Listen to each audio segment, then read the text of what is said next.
A Korean man took pictures of me and posted them on porn sites. My face was attached to a naked body of a woman that I don't know. Someone impersonated me. He masqueraded as a friend. My boyfriend. An acquaintance. A stranger. My boss put a spy cam in my room.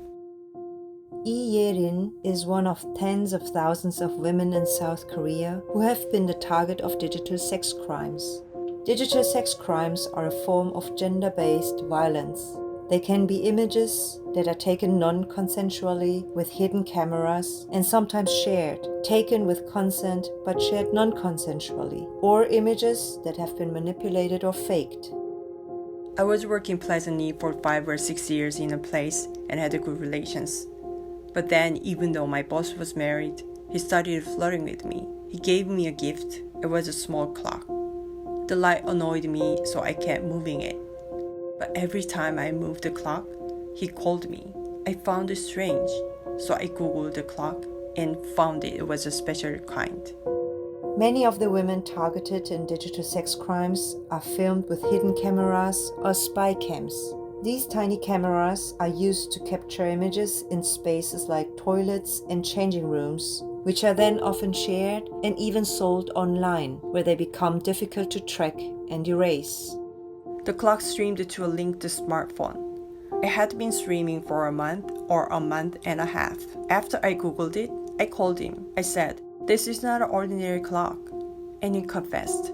He said, "Is that the thing you stayed up all night to Google?" That means he was watching me. I filed a criminal case. It took 4 hours just for the interrogation. For example, I was asked, "Have you ever done anything that the man shouldn't see?" As kind of very private questions. Victims of that kind of case are not informed when a hearing or ruling will happen, and you are not invited.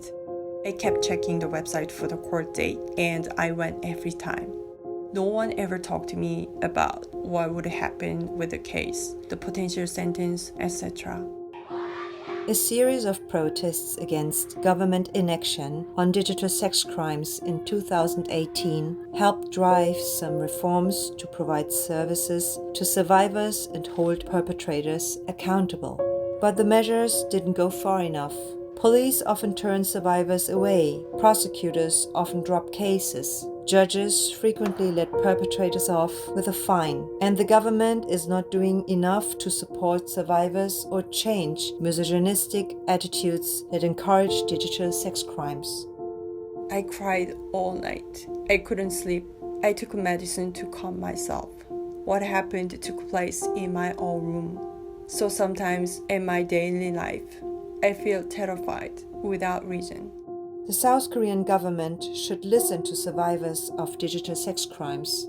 I worry about hidden cameras. I don't feel free to get around. I have insomnia. Anxiety. Depression. Rage. I wanted to I die. can't go out with a Korean man. I'm leaving the country. The government should take immediate action to increase access to services for survivors and provide them with compensation and justice. The government should also do more to prevent these crimes by teaching children and adults about gender equality, consent, and how to be safe and empowered online.